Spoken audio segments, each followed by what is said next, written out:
أما بعد فأعوذ بالله من الشيطان الرجيم بسم الله الرحمن الرحيم إنا نحن نزلنا الذكر وإنا له لحافظون وقال تعالى ليس البر أن تولوا وجوهكم قبل المشرق والمغرب ولكن البر من آمن بالله واليوم الآخر والملائكة إلى آخر الآية. وقال رسول الله صلى الله عليه وسلم فليبلغ الشاهد الغائب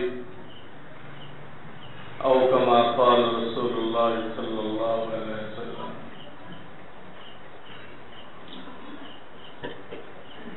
मुअज़्ज़ज़ उलमाए किराम, असातिज़ाए किराम এবং এই গ্রামের আমার মুরব্বিয়ানে কেরাম,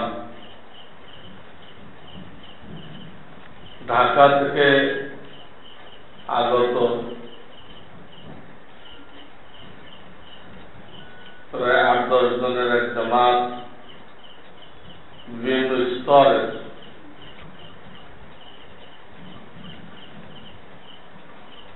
সেই সমস্ত মেহমানে কেরাম, ছাত্র ভাইরা, আল্লাহ রাব্বুল আলামিন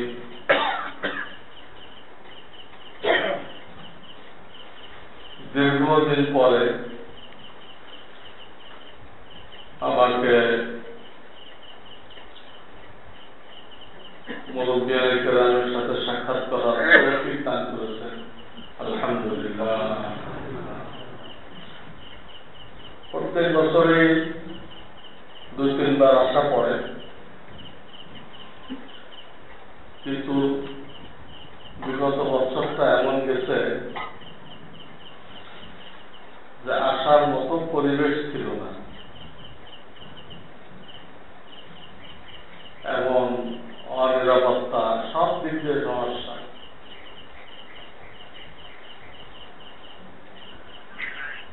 তো এই জন্য আমি হাজির হতে পারি নাই, দুঃখিত। আল্লাহ তাআলা এখন তৌফিক দিয়েছেন, তাও অনেক কষ্ট করে সেই সাতক্ষীরা হয়ে কইতে কইতে বোঝাটা বাঁকা হয়ে আসছে যে আমরা বাঁকা হয়ে গেছি। ফজর পড়ে গাড়িতে উঠছি আর এখন নামছি, সারাদিন গাড়ি। তো এতদিন পরে আল্লাহ তাআলা আপনাদের খেদমতে আমাকে হাজির করে দিয়েছেন। এই এলাকার মুরব্বীদের অনেক অবদান আমার উপরে, অনেকে তো চলে গেছে, বিশেষ করে যারা এই কমলাপুর মাদ্রাসা কায়েম করেছিলেন, একদম প্রাথমিক পর্যায়ে যারা জায়গা দিয়েছিলেন, পুরা গ্রামবাসী মিলে এখানে দুটো ঘর করেছিলেন। আজকে সেটা আল্লাহ অনেক বড় করেছে এবং এর অনেকগুলো শাখা করে দিচ্ছে। পুরো এলাকায় ছড়াই গেছে না এর শাখা।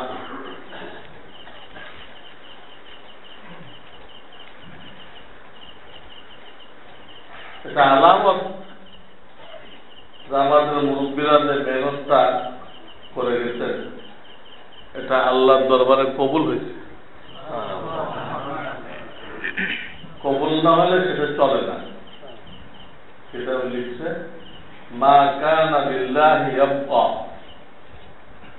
মা কানা লিল্লাহি ইয়াবকা,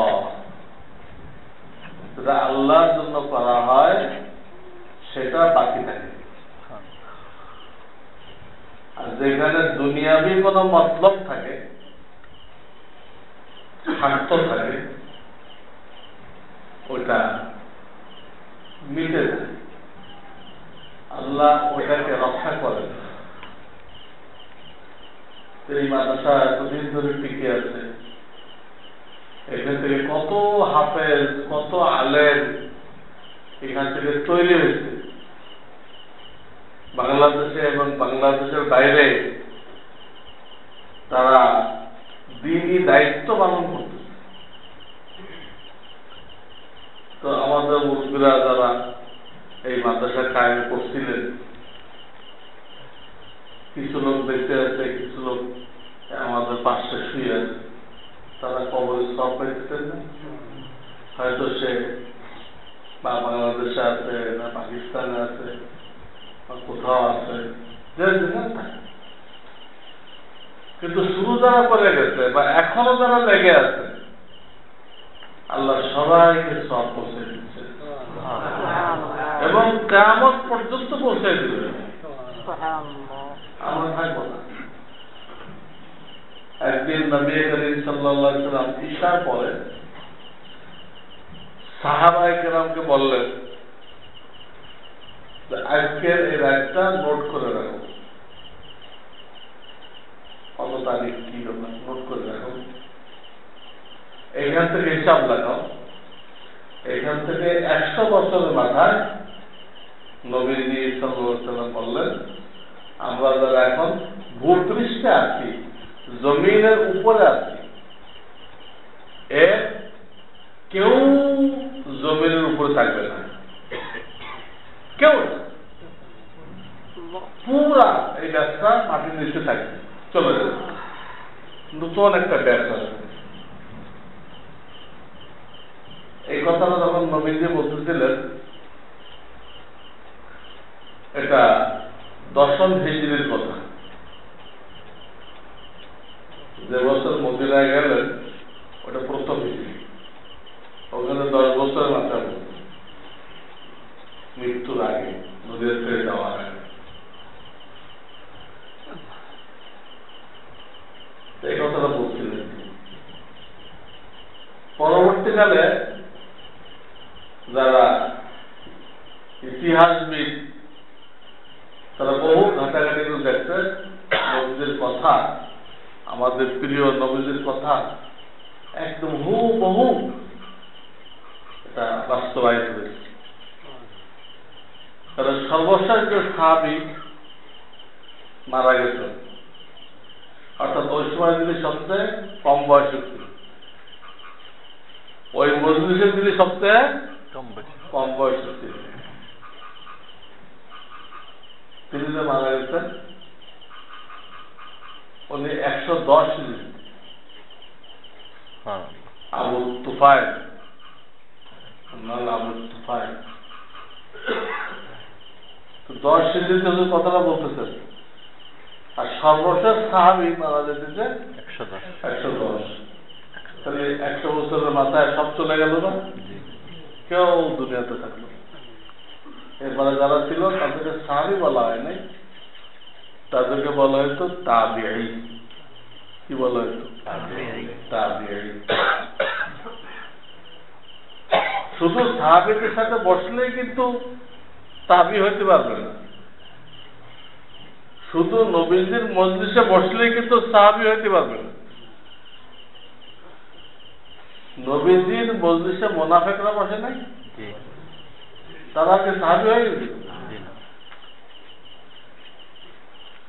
নবীজির মজলিসে বসতে হবে, ওনার আদর্শ 16 আনা গ্রহণ করতে হবে,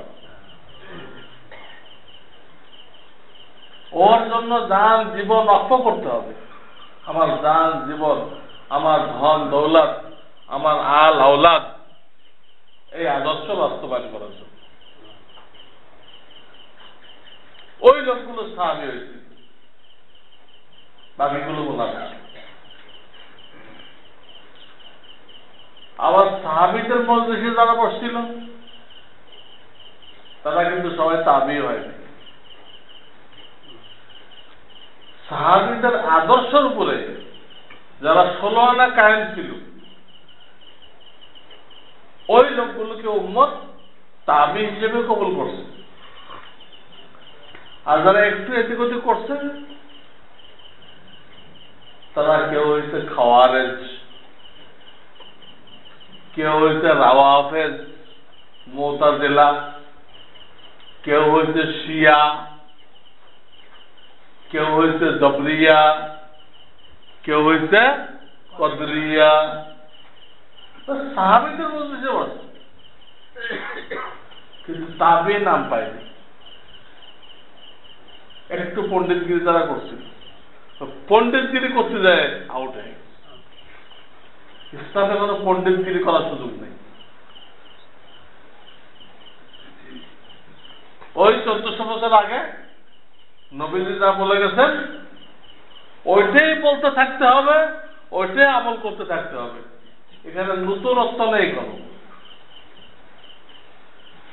ইসলামে কোনো নতুনত্ব নেই। আপনি এটাকে মডার্নাইজ করবেন, মডার্নাইজ নেই কোনো। অনেকে মডার্ন ইসলাম পেশ করছে, আবুল আলা মওদুদি সাহেব, জাকির নায়েক সাহেব, জাকির নায়েক, এরা মডার্ন ইসলাম পেশ করছে,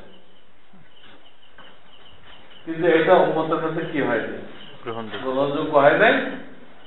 তারা সব ডাস্টবিনের মধ্যে নিক্ষিপ্ত হয়ে গেছে। এখানে মডার্নাইজের কিচ্ছু নেই, ওই পুরানা জিনিস, 1400 বছরের পুরানা জিনিস, ওটা ইসলাম। সূর্যকে মডার্ন করা হয়েছে? জি না। চন্দ্র মডার্ন করা হয়েছে? জি না। আসমান, জি না। জমিন, নক্ষত্র সব আগেরটা চলবে, ইসলাম আগেরটাই চলবে। ওইটা হুবহু যারা বলবে, দাওয়াত দিবে, আমল করবে, তারা সস্তা মুসলমান, পাক্কা মুসলমান, পাক্কা মুসলমান। আর যারা ব্যতিক্রম করবে তারা সব আউট হয়ে যাবে। কাউকে বেরেলভি বলা হবে, কাউকে শিয়া বলা হবে, কাউকে কাদিয়ানি বলা হবে, হ্যাঁ, কাউকে লামাজাবি বলা হবে, কাউকে আহলুল হাদিস বলা হবে, হ্যাঁ, কাউকে মওদুদি বলা হবে। এরা সব মূল ইসলাম থেকে লাইনচ্যুত হয়ে গেছে।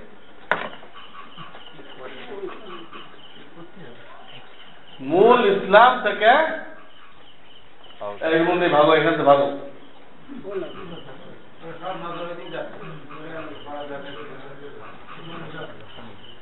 এরা সব মূল ইসলাম থেকে আউট হয়ে গেছে। আল্লাহ শুকর আদায় করে যে আল্লাহ তাআলা আমাদেরকে ওই সমস্ত নতুন নতুন ফিরকার থেকে বাঁচায় রাখছে। 1400 বছর আগে যে পুরানা ইসলাম, তো পুরানা ইসলাম আছে।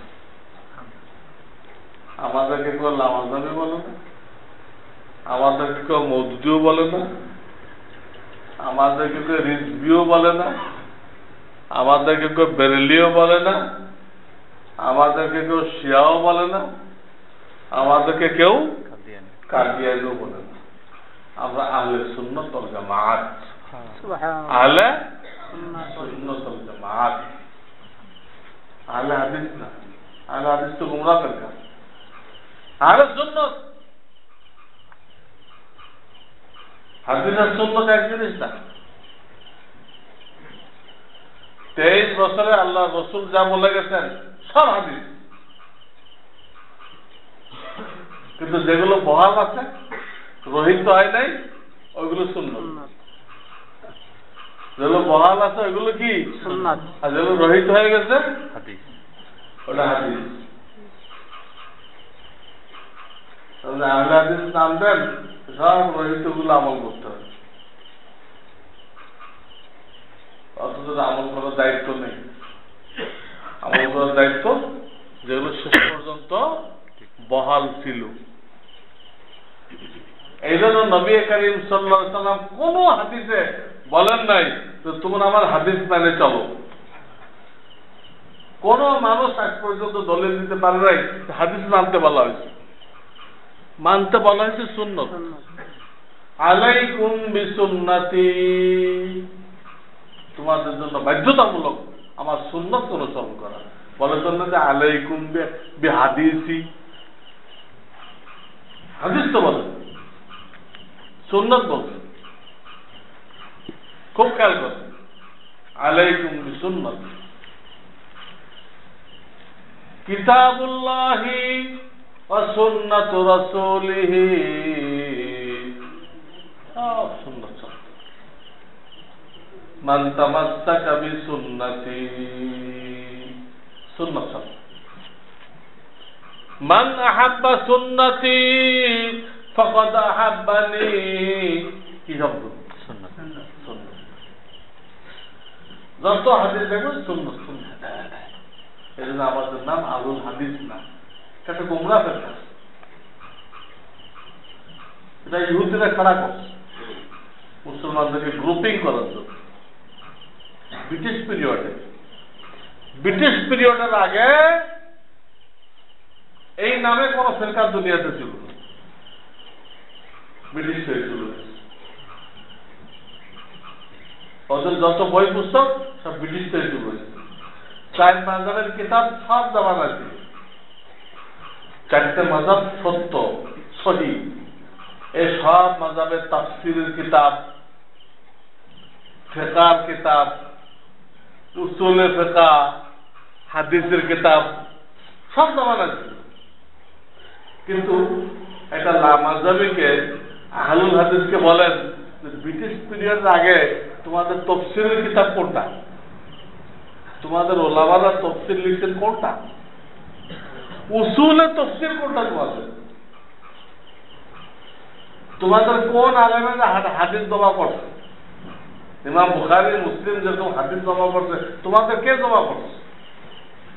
উসুলে হাদিস কে জমা করছে তোমাদের? তোমরা দেখাই দেবে, ওর আগে কিচ্ছু নেই। এই নামটাও পর্যন্ত তারা ব্রিটিশ থেকে পাস করে গেছে, ব্রিটিশ থেকে পাস। আমাদের দেশে যারা বুঝে শুনে মওদুদির ফলোয়ার, বুঝে শুনে, অনেকে বোঝে না, ইসলামী আন্দোলন চালু করি, অনেকে না বুঝে করে, বোঝে না। এই সাক্ষরতার দিকে অনেক লোক আছে, সমাজে চিল্লা দিতে আছে, আবার জামাত করে, চিল্লা দিতে আছে, আর মওদুদি জামাত করে। কেন? মওদুদিতে কি এর হ্যাঁ বোঝাই নেই, কিন্তু যে বুঝছে মওদুদি কি জিনিস, বুঝে শুনে রকম হয়েছে, সে কিন্তু 4 মাযহাবের কোনো মাযহাব মানবে না, সে কোনো মাযহাব মানে না। সে হইল মাযহাবী, আলুল হাদিস, 8 টাকার তারাবি, 8 টাকার তারাবি পড়ে। এবং এদের আকীদা এত জঘন্য, আকীদা বিশ্বাস এত খারাপ। এদের বিশ্বাস হলো, এই মওদুদি বলেন, আলুল হাদিস বলেন, এদের বিশ্বাস হলো নবীজির ইন্তেকালের পরে সাহাবায়ে কেরাম নবীজির সুন্নতের উপরে ছিল না। কেমনে ছিল না? তাই এইভাবে ছিল না। নবীজি তারাবি শিখাই দিয়েছিলেন 8 টাকা, তারা চালু করছে 20 টাকা, তারা চালু করছে। তাহলে তারা যারা আলুল হাদিস, তারা কি সাহাবায়ে কেরামকে হকের উপরে মানলো? জি না, মানা হলো। মূল গোড়া আকীদা খারাপ। সাহাবায়ে কেরামকে সত্যের মাপকাঠি মানতেন, তারা রাসূলের সুন্নতের উপর কায়েম ছিল না। রাসূল কইছে 8 টাকা, এরা কইছে 20 টাকা। কিন্তু এদেরই সম্ভব? রসুল যদি 20 টাকাত না পড়তো তো ওই 4 খলিফা 20 টাকা চালু করলে সাহাবেরা মানত না তলোয়ার দিয়ে তাদের গর্দান উড়াই দিত? হয়তো ওমরে ফারুক বলেন নাই, হয়তো ওমরে ফারুক রাদিয়াল্লাহু তাআলা মসজিদে বলেন নাই যে আমি রসুলের কথার খেলাফ যদি কিছু করি তোমরা কি করবা? একজন যুবক দাঁড়িয়ে গেছে যে তলোয়ার বের করছে, এই তলোয়ার দিয়ে আপনাকে সেটা করছি। আপনি যতক্ষণ রসুলের সুন্নতের উপর কায়েম থাকবেন আমরা ততক্ষণ আপনাকে মানব, সুন্নত থেকে সরে যাবেন আপনাকে আমরা মানব না। এত সাহাবী, এত শক্তিশালী মাননা তো ওমরের গর্দান উড়াই দিচ্ছে। ওমরের মতো লৌহ মানব তার গর্দান উড়াই দিচ্ছে।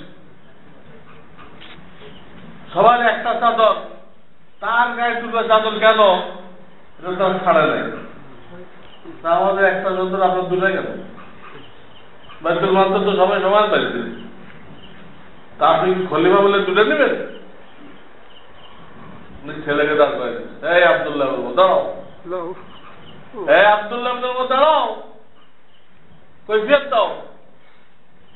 উনি দাঁড়ায়, তাই বলছে আসলে উনি একটা পাইছে, আমিও একটা পাইছি। তো উনি যেহেতু দেশের খলিফা, হ্যাঁ, উনি একটা চাদর গায়ে দিয়ে আসবে, তা আমার কাছে কষ্ট লাগতেছিল।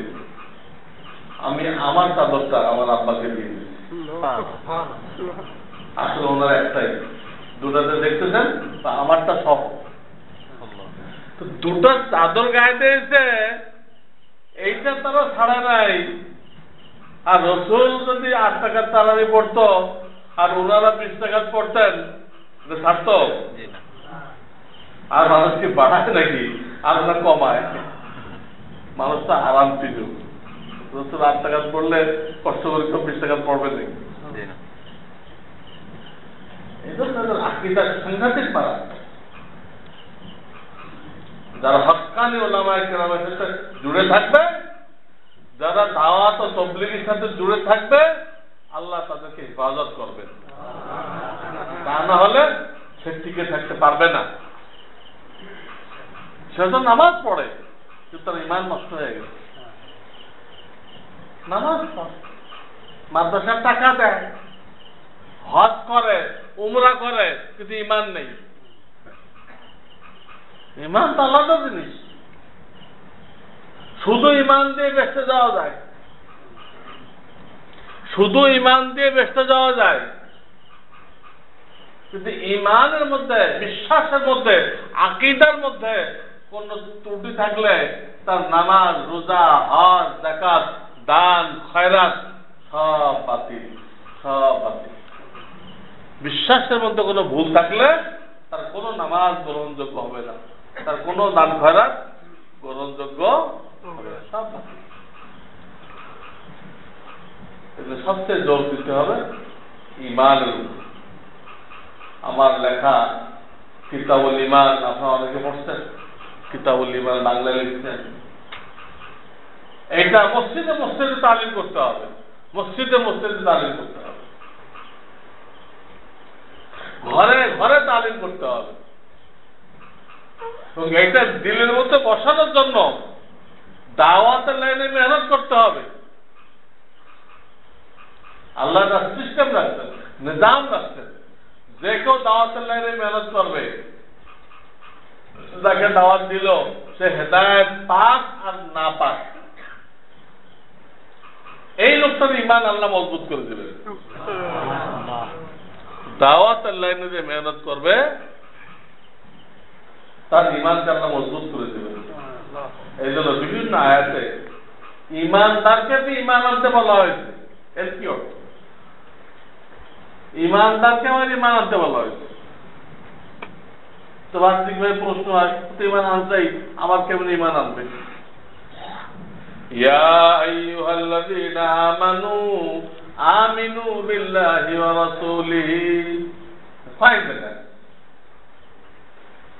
ওখানে মূলত ঈমানদারকে ঈমান আনতে বলে নাই, ইমানদারকে ইমান মজবুত করতে বলছে। তোমার ইমান পাহাড়ের মতো মজবুত হইতে হবে। পাহাড় চলতে পারে, তোমাকে টলানো যাবে না। তোমাকে শহীদ করে দেওয়া যেতে পারে, তোমাকে বিশ্বাস থেকে হটানো যাবে না। তোমাকে আল্লাহর দুশমনরা শহীদ করে দিতে পারে, তুমি তার সাথে রাজি আছো। কিন্তু ইসলামের সঠিক আকীদা বিশ্বাস, ওইখানে তো তুমি সরতে রাজি নেই, কোনো মূল্যে না। এইরকম ইমান হতে হবে। সাহাবায়ে কেরাম দাওয়াতের লাইনে মেহনত করে ওই ইমান তৈরি করছিলেন, যে কারণে বাঘের রাস্তা বন্ধ করে দিতে বাঘের কান ধরে থাপ্পড় মারছে। আমরা বাঘের কাছে দেখতে পাবো, আব্দুল্লাহ ইবনে ওমর বাঘের কান ধরে থাপ্পড় মারছে, রাস্তা বন্ধ করে দিতে মানুষ যেতে পারে না। কি পরিমাণ ইমান! হযরত ওমর ফারুক রাদিয়াল্লাহু তাআলা নীল দরিয়ার কাছে চিঠি লিখছে। নীল দরিয়ার কাছে মিশর ফাতা হওয়ার আগে নির্দিষ্ট দিনে তারা এই করত, একটা যুবতীকে সাজায়, কুমারী মেয়েকে সাজায়, ওই নীল দরিয়ায় ডুবাই দিত, দিলে ওখানে পানি আসে। তারপর কানায় কানায় ভর্তি, ওরা চাষাবাদ করত। তো মিশর ফাতা হয়ে গেল, মুসলমানদের হাতে আসলো। তারা আমর ইবনে আস ওইখানে গভর্নর, তাকে বললো, হুজুর আমরা তো এতদিন এই করে আসছি, আপনি গভর্নর, আপনি যা বলেন তাই হবে। একটা নিরপরাধ মেয়েকে এখানে ডুবাই মারা হবে, এটা ইসলাম তো অনুমতি দেয় না। এখন নীল দরিয়ায় পানি আনার কি ব্যবস্থা, এটা আমি আমিরুল মোমেনকে জিজ্ঞেস করছি, উনি কি বলেন। কিন্তু কোন নিরপরাধ মেয়েকে এখানে ডুবানো যাবে না। উনি জানাইলেন ওমরে ফারুক, ওমরে ফারুক চিঠি লিখল নীল দরিয়ার নাম, হ্যাঁ নীল দরিয়া, তুমি যদি নিজের ক্ষমতায় প্রবাহিত হও, তোমার পানি আমাদের দরকার নেই। আর তুমি যদি আল্লাহর হুকুমে প্রবাহিত হও, আমি আল্লাহর বান্দা ওমর বলতেছি, তুমি জারি হয়ে যাও, প্রবাহিত হয়ে যাও। কতটুকু ইমান থাকলে লেখা যায় নীল দরিয়ার কাছে, বলেন এই চিঠি নীল দরিয়ার মধ্যে ফেলো, সেটা চুপচাপ হয়ে যাবে। এই চিঠি ফেললো, সবাই অপেক্ষায় সকালে দেখবে কি হয়। এতদিন এটা করে আসছি, এখন তো সিস্টেম। সকালে সবাই দেখলো নীল দরিয়ায় কানায় কানায় ভর্তি হয়ে গেল। কি ইমান ছিল! গজওয়ার মোতার মধ্যে মুসলমান 3000, খ্রিস্টান বাহিনী 2 লাখ। 3000-এর যুদ্ধ করতেছে 2 লাখের সাথে। দ্বিতীয় দিনে আল্লাহ মুসলমানদেরকে কামিয়াব করে দিল। ইমান করা সম্ভব? 2 লাখ আর 3000 কোন হিসাবে মেলে? আলা ইবনুল হাজরামি, তাকে এক এলাকায় সেপার সালার করে পাঠাই দেওয়া হলো যুদ্ধ করতে। মাঝখানে দরিয়া পড়ে, দরিয়া দুশ্মনরা করছে কি, সমস্ত কাস্তি, নৌকা, জাহাজ সব উধাও করে দেখে মুসলমানরা কিন্তু তার একটা জাহাজ রাখে। আলা ইবনুল হাজরামি 2 রাকাত সালাতুল হাজত পড়লেন, সবাইকে পড়তে বললেন, আর আল্লাহর 4টি নাম শিখাই দিলেন। ইয়া আলিমু ইয়া হালিমু ইয়া আলিয়ু ইয়া আযীম, ইয়া আলিমু ইয়া হালিমু ইয়া আলিয়ু ইয়া আযীম, 4টি নাম শিখাই দিলেন। তিনি বললেন এই 4টি নাম পড়ো, ঘোড়া নিয়ে সাগরে ঝাঁপাই পড়ো। সবাই ঝাঁপাই পড়ল। কিতাবে লিখছে পানির স্রোত জারি ছিল, পানির স্রোত জালি ছিল, এই পানির উপর দিয়ে ওনারা পার হয়ে গেছে। মুসা আলাইহিস সালাম উম্মতের জন্য তো পানি সরায়ে সাগরের তলা দিয়ে রাস্তা করে দেওয়া হয়েছিল 12টা। তারা 12 কবিলা ছিল, 12টা রাস্তা করে দেওয়া হয়েছিল। কিন্তু এই উম্মতের জন্য পানি সরায়ে রাস্তা করা হয়নি, পানি তার গতিতে চলতেছে,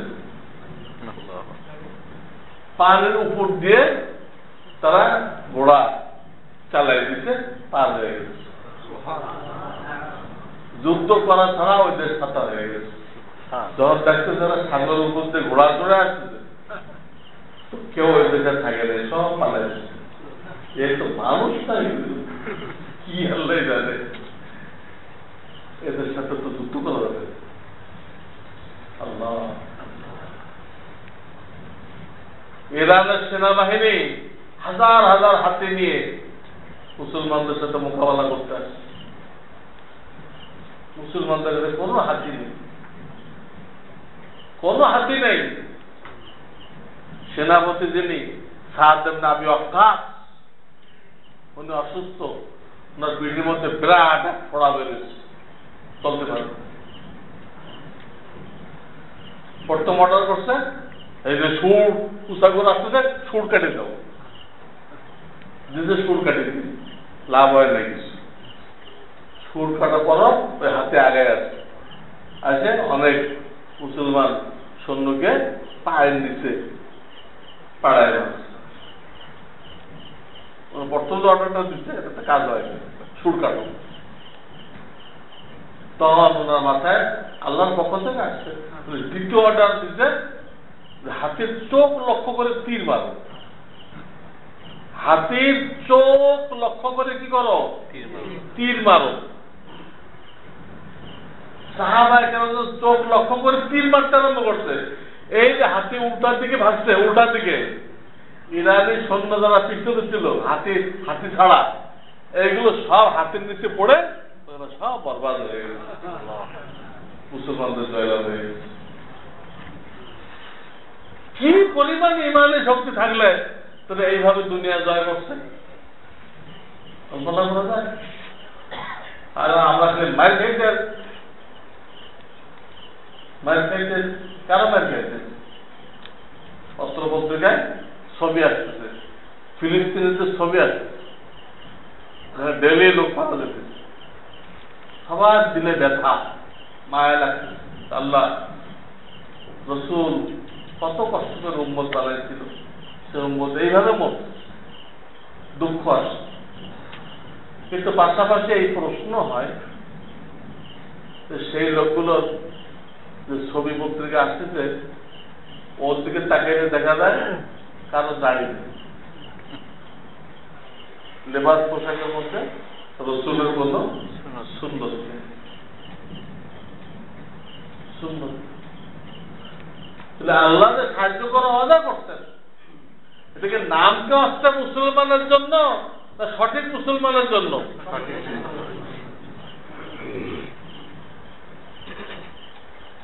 এক লোক এমনি করছিল, কতটা ফেলানোর মতো না, সে করছে এমনি। তো এখন তো ফেরেশতা নাযিল হয় আল্লাহর পক্ষ থেকে মুসলমানদেরকে সাহায্য করার জন্য। কিন্তু ফেরেশতারা এসে কোন পক্ষ যে মুসলমান ওটা ঠিক করতে পারে না। ওদেরও দাড়ি বসছে, এদেরও দাড়ি বসছে, ওদেরও যে লিবাস এদেরও ওই লিবাস, ওরাও টাকার নিচে পাজামা প্যান্ট, এদেরও তাই, ওরাও মদ খায় এরাও মদ খায়, ওদের মহিলারা পর্দা করে এরাও করে না। তো ওদেরকে বলা হয়েছিল মুসলমানদেরকে সাহায্য করবা, মুসলমান কোনটা এটা বুঝতে পাওয়া যায়। কথাটা ফেলাই না, কথা না, কথার বাস্তবতা। আমাদের তো আল্লাহ ওয়াদা করতেন সাহায্য করবেন, কিন্তু শর্ত লাগাইতেন কিন্তু মুমিনিন ওয়ালা তাহিনু ওয়ালা তাহজানু ওয়া আনতুমুল আলাউন। তোমরা কমজোর মনে করো নিজেকে, পরেশান হয় না, তোমরা উপরে থাকবা, তোমরা বিজয়ী হইবা। শর্ত কি? ইন কুনতুম মুমিনিন, যদি ঈমানদার হও, তোমার দিলের মধ্যে দিয়ে ঈমান তৈরি করো। এই ব্যাপারে আমরা কিছু না, আমরা ঈমানটাকে মনে করি পৈতৃক সম্পত্তি। আমার বাপ মুমিন ছিল, আমিও মুমিন। এই বুনিয়াদি গলতের কারণে আমরা মেরে গেছি। বাপ মুমিন ছিল, আমিও মুমিন। ঈমান পৈতৃক সম্পত্তি না, যারটা তাকে শিখতে হবে। ঈমানের কথাগুলো জানতে হবে। আমি কিতাবুল ঈমানে লিখছি, খালি জানলে হবে না, ওটা দিলে বসাইতে হবে। বসানোর তরিকা হলো দাওয়াত, এবং ওইটাকে শিরিক মুক্ত করতে হবে। শিরিক মুক্ত, শিরিক মুক্ত করতে হবে। ঈমানের সাথে শিরিক মিলানো থাকে, ওই ঈমান গ্রহণযোগ্য না। যেমন কেউ মনে করে যে তার পীর গায়েব জানে, তার পীর কি করে? গায়েব জানে। সে কলেমা পড়ে, কলেমা তৈবা, শাহাদাত, ঈমানের মুজমাল, মুফাসসাল সব পড়ে, আর তার বিশ্বাস নেই। গায়েব তো কোন নবী রাসূলও জানে না। গায়েব অদৃশ্যের সংবাদ কোন নবী রাসূল জানে না। তার খাজা বাবা কোত্থেকে জানবে? আল্লাহর গুণাবলী সে তার খাজা বাবার জন্য প্রমাণ করলো, সাবেত করলো, তো ঈমানের সাথে শিরক মিশাই দিল। পীরের পায়ে সিজদা করলো, সিজদা কার পাও না? পীর যে করলো, তাহলে পীরকে নিয়ে আল্লাহর সাথে শরীক করলো না? এটার নাম শিরক। যত কালেমা পড়ুক, তার ঈমান গ্রহণযোগ্য না। পীরের দরবারে মান্নত করলো, মান্নত তো ইবাদত। মান্নত কি? ইবাদত। এই ইবাদত পীরের দরবারে করলো, তো শিরক করলো। কিন্তু বহু কুফরি কথা, শিরকি কথা আমাদের সমাজে ছড়াইছিতে, ওইগুলোর কারণে ঈমান বাতিল হয়ে যায়। কেউ মনে করলো যে যত ধর্মের লোক আছে, ওরা যদি ওদের ধর্ম ঠিকঠাক মতো পালন করে, তো ওরাও বেঁচতে যাবে। এই লোকটা বেঈমান, এই লোকটা বেঈমান, এর ঈমান নষ্ট হয়ে গেছে। আল্লাহ কোরআনের বিভিন্ন জায়গায় কইতেছে আমার কাছে একমাত্র ইসলাম ধর্ম গ্রহণযোগ্য। কোরআন নাযিল হওয়ার পরে সমস্ত ধর্ম বাতিল করে দেওয়া হয়েছে। একসময় খ্রিস্টানদের ধর্ম ঠিক ছিল, খ্রিস্টানদের ধর্ম ঠিক ছিল, একসময় ইহুদিদের ধর্ম ঠিক ছিল। বর্তমান খ্রিস্টানদের সাথে ঈসা আলাইহিস সালামের কোনো সম্পর্ক নেই। বর্তমান বিশ্বের খ্রিস্টানদের সাথে ঈসা আলাইহিস সালামের সাথে কোনো এক বিন্দু সম্পর্ক নেই। এরা ইহুদির বাচ্চা, বাহ্যিকভাবে খ্রিস্টান হয়েছিল। ওর নাম সেন্ট পল। বর্তমান দুনিয়ার খ্রিস্টানরা ওই সেন্ট পলের উম্মত, সে কোনো নবী না। কাদিয়ানীরা যেরকম গোলাম আহমদ নবী মানে, গোলাম আহমদ কি কোন নবী ছিল? ওরা নবুয়ত দিয়েছে কে? ওরা নবুয়ত দিয়েছিল ব্রিটিশরা। মুসলমানদেরকে গ্রুপিং করার জন্য ওরা কে নবুয়ত দিয়েছিল? ব্রিটিশ। তো ব্রিটিশরা কি নবুয়ত দেওয়ার অধিকার রাখে? নবুয়ত কে দেয়? নবুয়ত কি এখনো খোলা আছে? না আমাদের নবীর উপরে শেষ হয়ে গেছে? শেষ হয়ে গেছে। নবুয়তের দরজা বন্ধ, বন্ধ। কিন্তু খ্রিস্টানরা হাজার হাজার লোকের ধোঁকা দিয়ে বেঈমান বানাইছে। এই বিভিন্ন বর্ডার এলাকায়, হ্যাঁ, লালমনিরহাট, নীলফামারী, পঞ্চগড়, রংপুর, এসব বর্ডার এলাকায় কিন্তু মসজিদ মাদ্রাসা খুব কম, মাদ্রাসা নেই, আলেম ওলামা নেই। এখানে খ্রিস্টানরা এই পয়লা কিছু সাহায্য দেয়, দিয়ে ওই বাইবেল ধরে দেয়। এখন বাইবেল বলেও না, এখন ওরা বলে কিতাবুল মুকাদ্দাস, নাম রাখছে কি কিতাবুল মুকাদ্দাস। আর যারা খ্রিস্টান হয় তাদেরকে খ্রিস্টান বলে না, বলে তুমি হলে ঈসাই মুসলমান। কি মুসলমান? ঈসাই মুসলমান। বুঝায় আনাবি মালিক আছে না, ওরকম একটা ঈসাই মুসলমান। অথচ ঈসাই মুসলমান নামে কিছু আছে নাকি? সব বেঈমান হয়ে গেছে। কিন্তু সান্ত্বনা দিয়ে গেছে তুমি মুসলমান আছো,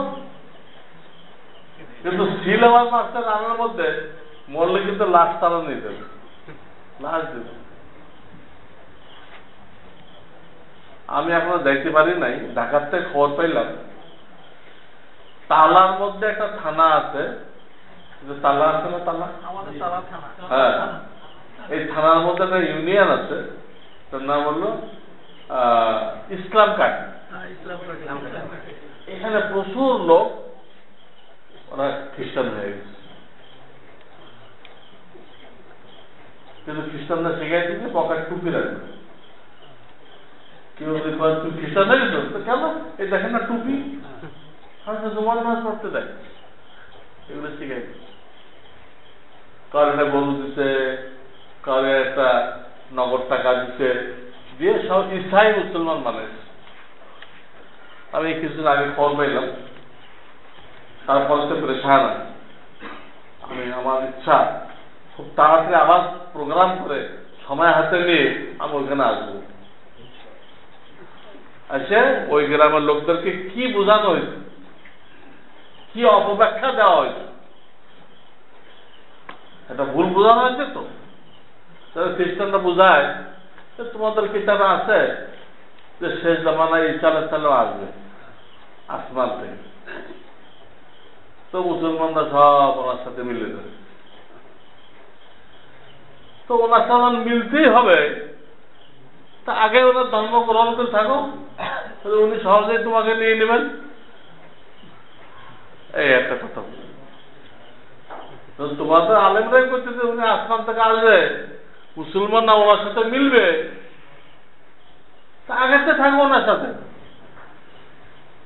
অথচ উনি আসবে কি ওনার ইনজিল প্রচার করতে? উনি আসবে আমাদের নবীজির সুন্নাত প্রচার করতে, এই উম্মতের একজন সদস্য হিসেবে আসবে। খ্রিস্টানদের কাছে কৈফিয়ত পাবে, তোমরা যে আমার খোদা বানাইছ, খোদার বেটা বানাইছ, আমার মারে খোদার বিবি বানাইছ, কোথায় পাইছিল? আমি কি বলে গেছিলাম এগুলো? খ্রিস্টানদের নাজেহাল ছাড়বে, এই মিথ্যা কথা বলে বলে ধোকা দিচ্ছে। মিথ্যা কথা না, ওনার দলে যেতে হবে তা আগে যাও। আরে কোথাও ওনার দলে যাব?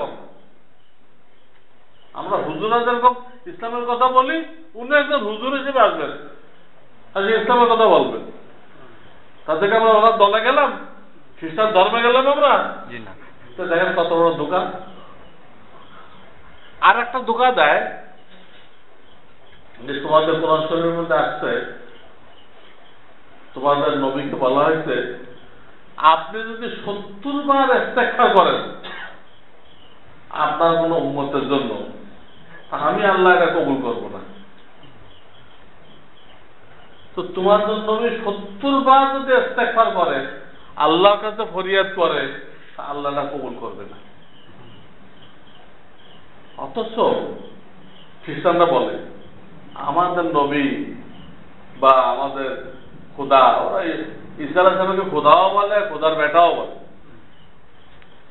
উনি দুনিয়াবাসীর পাপ মুক্তির জন্য শুলিবিদ্ধ হয়ে মারা গেছে, এই কথাটুকু বিশ্বাস করার সাথে সাথে তোমার সব পাপ মোচন হয়ে যাবে।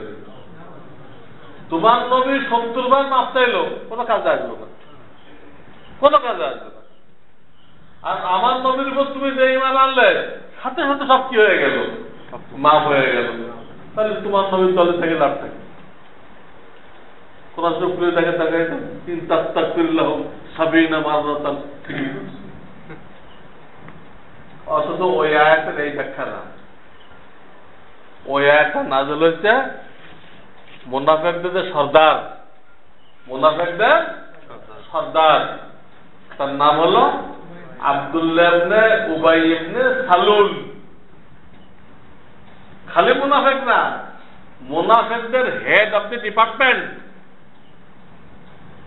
তার ব্যাপারে আয়াতটা নাযিল হয়েছে যে এই মুনাফিকের সর্দারের ব্যাপারে আপনি 70 বার ইস্তেগফার করলো আমি কি করবো না, তাকে ক্ষমা, নির্দিষ্ট ব্যক্তির ব্যাপারে নাযিল হয়েছে। ওরা সেটি নিয়ে লাগাইছে কোথায়, যে কোন উম্মতের জন্য উনি 70 বার ইস্তেগফার করলে আল্লাহ তাআলা মাফ করবে না। তাই কি ওই আয়াতের অর্থ? হ্যাঁ, আপনি তো বুঝতেছেন না, ধোকা ধোকা এরকম বিভিন্ন আয়াতে ধোকা দিচ্ছে। লাস্তুম আলা শাই হাত্তা তুকিমুত তাওরাত ওয়াল ইনজিল। তো দেখো, তোমাদের কোরআনে আছে তাওরাত ইনজিল কায়েম না করলে তোমাদের কোনো মূল্য নেই। হ্যাঁ, আছে কোরআনে আছে। তো দেখো, তাওরাত ইনজিল কায়েম না করলে কোনো লাভ নেই তোমাদের, এই কোরআনে বলা হয়েছে। তাহলে আসো তাওরাত ইনজিল কায়েম করো। তফসির করলেন এই আয়াতের কি অর্থ? এই আয়াতের অর্থ হলো তাওরাত ইনজিলে নবীজির আলামত বলা হয়েছে, আর ইহুদি খ্রিস্টানদেরকে বলা হয়েছে ওই আলামত যার উপরে প্রকাশ পায় তাকে তৎক্ষণ না মানবা, তোমাদের কোনো মূল্য নেই। তাওরাত ইনজিলে নবীজির যে আলামত বলা হয়েছে, ওনার চুল কিরকম হবে, ওনার চেহারা কিরকম হবে, ওনার বডি কেমন হবে, ওনার দাড়ি কেমন হবে, সব বলা আছে। ওই সম্পর্কে বলা হয়েছে ওই আলামত থেকে ওনাকে, ওনার উপর ঈমান না আনলে তোমাদের কোনো মূল্য নেই। এটা আয়াতের অর্থ। ওরা কি করছে? ওরা কিন্তু ইহুদি বা খ্রিস্টান না হলে তোমাদের কোনো মূল্য নেই। এইভাবে ধোঁকা দিয়ে দিয়ে কিন্তু কাজ করছে। আপনি সেই ইসলাম কাটি দেন, তাই দেখেন, হ্যাঁ,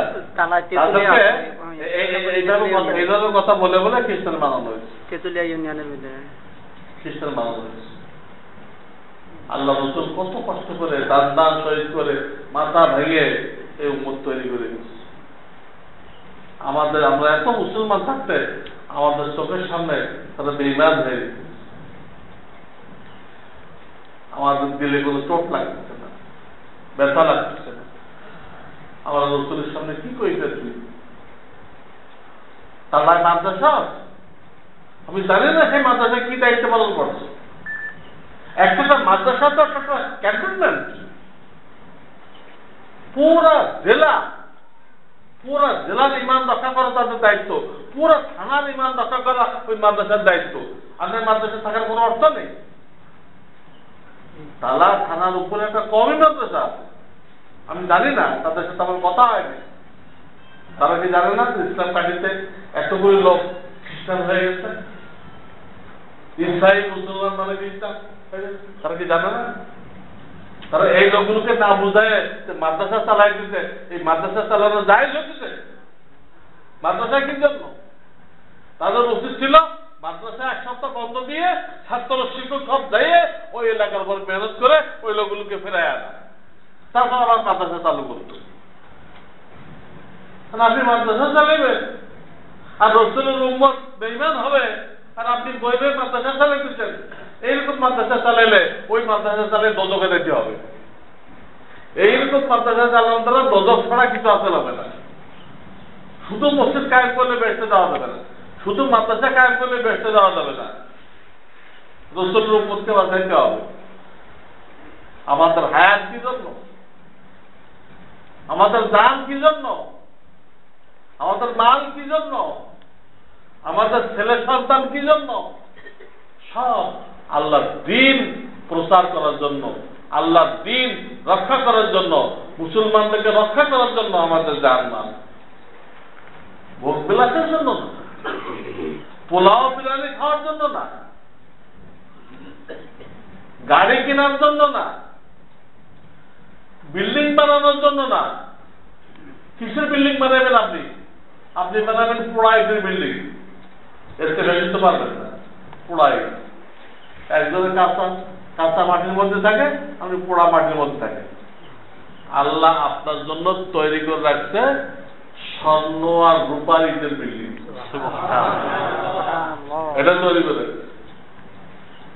এই পোড়া মাটির বিল্ডিং এর জন্য জ্বালাইতে না হয়, এই পয়সাটা আপনি দিনের জন্য ব্যয় করেন। যে এলাকায় মাদ্রাসা নেই, মাদ্রাসায় কাজ করেন। ওই মরা মাদ্রাসা না, কাজের মাদ্রাসা।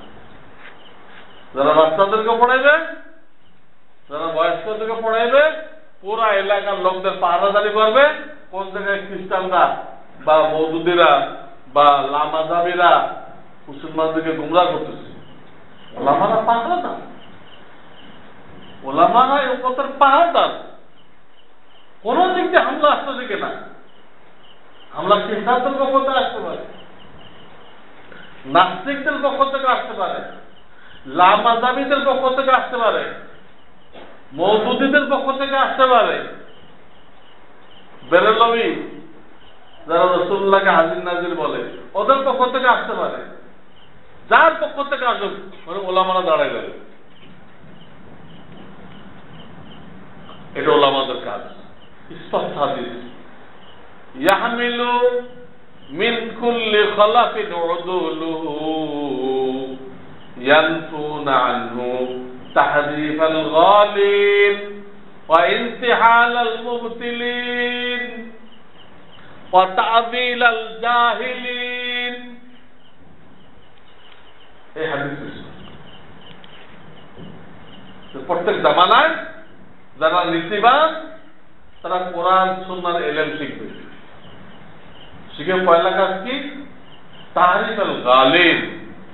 ইসলাম ধর্ম নিয়ে যারা গুলো করে, বাড়াবাড়ি করে, তাদের ওটাকে বাতিল করে দেবে, বাতিল করে দেবে। ইনতিহালাল মুবতিলিন, কোরআন হাদিস দলিল যারা চুরি করে নিয়ে যাবে, নিয়ে বাতিল মতবাদ সাবেত করবে। কাদিয়ানিরা তো বাতিল, কিন্তু দলিল দিচ্ছে কি দিয়ে? কোরআন। মওদুদি বাতিল, দলিল দিচ্ছে কি দিয়ে? কোরআন। এটা রদ করবে। ওয়া তা'যীলাল জাহিলিন, আর জাহেলদের তাফসীর প্রতিহত করবে। মওদুদি একটা জাহেল, জাকির নায়েক জাহেল, এটা অ্যালোপ্যাথিক ডাক্তার, কিন্তু কোরআন হাদিসের দিক থেকে সে কি? জাহেল। অ্যালোপ্যাথিক ডাক্তার ঠিক আছে, ডাক্তারকে তারা আলেম বলা হবে, আলেম না হলে জাহেল, মাঝখানে তো কিছু নেই। মওদুদি আলিয়া মাদ্রাসা 16 ক্লাসের 6 ক্লাস পড়ছে, 16 ক্লাসের 6 ক্লাস। আলেম বলা যাবে তারে? আমাদের বিশ্বাস না হয়, গোলাম আজমের আগে যে জামাতের ছিল ভারপ্রাপ্ত আমির ছিল আব্বাস আলী, জয়পুরহাটের আব্বাস আলী। এই আব্বাস আলী মওদুদি সাহেবের একটা জীবনী লিখছে বাংলায়। এটা পড়ে আমি দেখেন, আমি তো শেখাতে বলছি, শেখাতে বলছি, তাহলে না। ইংরেজরা তাদের পিরিয়ডে 4টা লোক দিয়ে এই উম্মতকে গোমরাহ করছে, বিভক্ত করছে, 4টে লোক দিয়ে। মওদুদি সাহেবকে যেটা ফেরকা খাড়া করছে, গোলাম আহমদ কাদিয়ানি তাকে যে একটা উম্মত খাড়া করছে, আহমদ রেজা খান তাকে দিয়ে যত মাজার পূজা,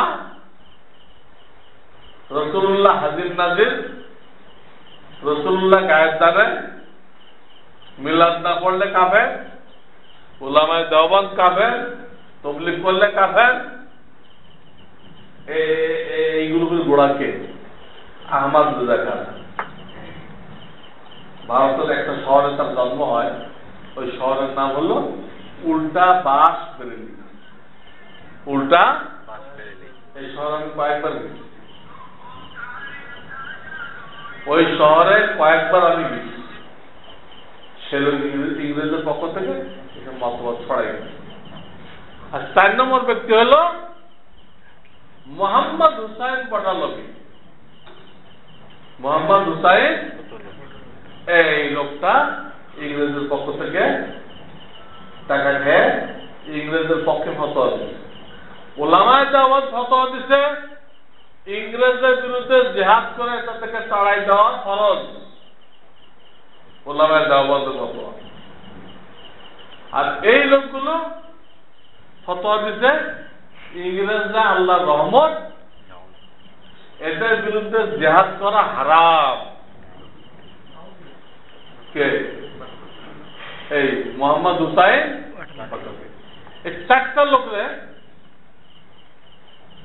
ইংরেজরা দাঁড় করাইছিল, তোর উম্মতকে টুকরা টুকরা করে দিচ্ছে, 4টা গ্রুপে ভাগ করে দিচ্ছে। 4 গ্রুপ গুমরা। 4 গ্রুপ থেকে আসতে হলে আপনাকে ওলামায়ে কেরামের সাথে জুড়তে হবে, দাওয়াত ও তাবলীগের সাথে জুড়তে হবে, তাহলে আপনি বেঁচে যাবেন। এই ছাড়া আর কোনো রাস্তা নেই।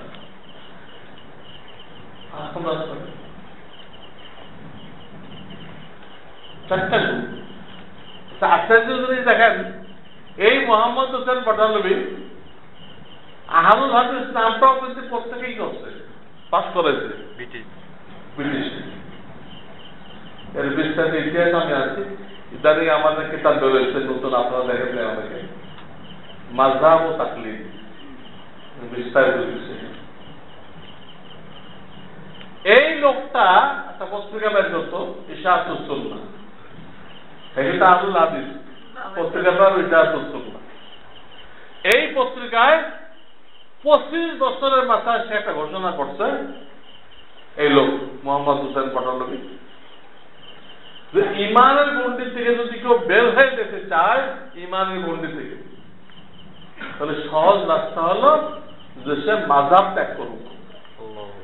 মাযহাব ত্যাগ করার সাথে সাথে সার কিছুদিন পরে ইমানের গণ্ডিতে কি করবে, আল্লাহ তার মুখ দিয়ে বের করে দিবে। মাযহাব ত্যাগ করা, আমরা হানাফি, কেউ শাফি, এই মাযহাব ত্যাগ করবে, দ্বিতীয় ধাপেতে যায় সে বেঈমান হবে, বেঈমান হয়ে যাবে। মাযহাব ছাড়াটা সহিহ। কাজেই যে বিষয়গুলো ফরজে আইন, আমি আপনাদেরকে বারবার বলছি না, ঈমান ঠিক করা, ইবাদত বন্দেগী সুন্নত মোতাবেক করা, বলছে কিনা, রিজিক হালাল দেখা, বাপ মা সহ বান্দার হক আদায় করা। হ্যাঁ, 5 নম্বরটা কি বলেন তো?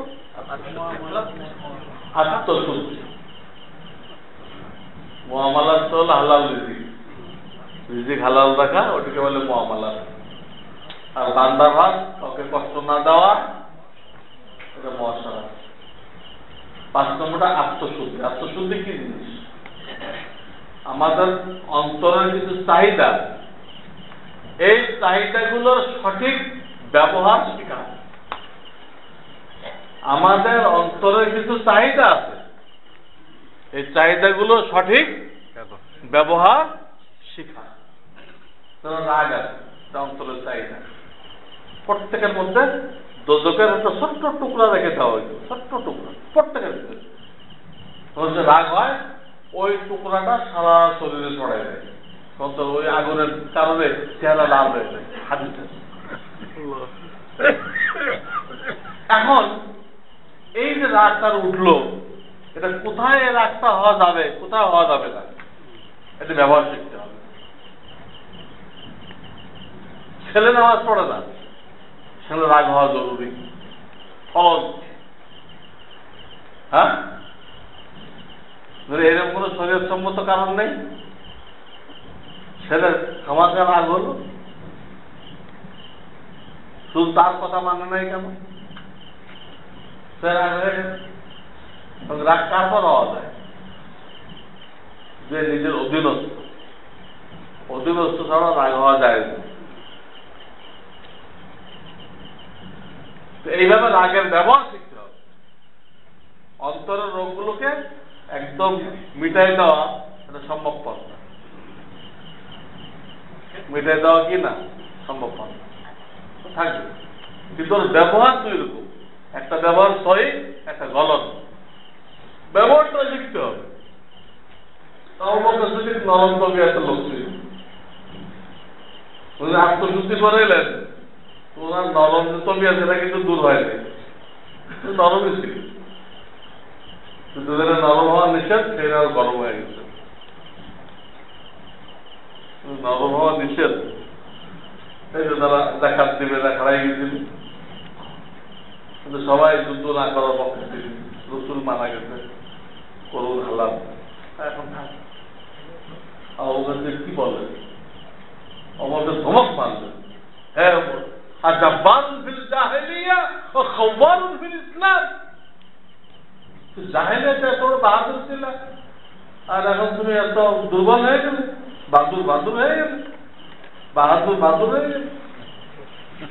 যাও, জাকাতের উট তো দূরের কথা, ওই উটের সাথে যে রশি দিত, ওই রশিও যদি না দেয়, আমি আবু বকর একা তাদের বিরুদ্ধে জিহাদ করব। এত নরম মানুষ, যারা গরম দরকার এরা নরম থাকলে, এটা প্রত্যেকটা আমাদের লোভ আছে। লোভটা যে আখরাতের ব্যাপারে করেন আপনি, জান্নাতের লোভ করা কি খারাপ? তাহাজ্জুদ নামাজের লোভ করা খারাপ, কিন্তু অবৈধ পয়সা কামানোর লোভ করা খারাপ, এটা খারাপ। লোভটা একদম মিটাই দেওয়া হয়, আপনি জান্নাতের লোভও করবেন না, তো কেমন হবে? এই জন্য তাফসীরের কিতাব লিখছে, এই লোকগুলো ইজালা হবে না, ইমালা ঘুরাই দেওয়া হবে। এটার ব্যবহার এইভাবে ব্যবহার নিষেধ, এইভাবে ব্যবহারটা জরুরি সবগুলো। অন্তরের চাহিদাগুলো সঠিক ব্যবহার শিখা, একে বলে আত্মশুদ্ধি। কি বলে? এটা ফরজে আইন, এটা কোনো মুস্তাহাব কাজ। দুনিয়ার লাইনে সার্টিফিকেট দ্বারা দাম হয়, আর আমাদের লাইনে, দিনের লাইনে সার্টিফিকেট দ্বারা কোনো দাম হয় না। সে দাম হয় এই লোকটা কোনো আল্লাহ কাছে আত্মশুদ্ধি করাইছে কিনা, অন্তরের রোগগুলো চিকিৎসা করাইছে কিনা। এই চিকিৎসা এত জরুরি যে হযরত ইব্রাহিম খলিলুল্লাহ যখন নাকি চাইছিলেন যে 4 গুণ আল্লাহ একজন রাসূল আমার বংশে পাঠাও, তখন কিন্তু ওই জাকির সাজিয়ে নিয়ে গেছিল, রব্বানা ওয়াসিম রাসূলুল্লাহ মিনহুম ইয়াতলু আলাইহিম আয়াতিকা ওয়া ইউআল্লিমুহুমুল কিতাবা ওয়াল হিকমা ওয়া ইউযাক্কিহিম। উনি কিন্তু শেষ আছে, কিন্তু পরে কয়েক জায়গায় আল্লাহ আমার নাযিল করছে যে আমি এটা কবুল করলাম, ওই 4 গুণ আল্লাহ নবী পাঠিয়ে দিলাম। সেখানে আল্লাহ কিন্তু শেষ হবে নাই, আল্লাহ আগে ইয়াতলু আলাইহিম আয়াতিহি ওয়া ইউযাক্কিহিম ওয়া ইউআল্লিমুহুমুল কিতাবা ওয়াল হিকমা। উনি আছে শেষে, আল্লাহ আছে আগে। মানে উনি যেটা গুরুত্ব দিচ্ছে, আল্লাহ বলছে না, এটা এইটুকু গুরুত্ব দিলে হবে, আরো বেশি গুরুত্ব দিতে হবে। তাজকিয়া না হলে তার এলেমের দ্বারা কোনো কাজ হবে না, তার জিকিরের দ্বারা কোনো কাজ হবে না, কোনো কাজ।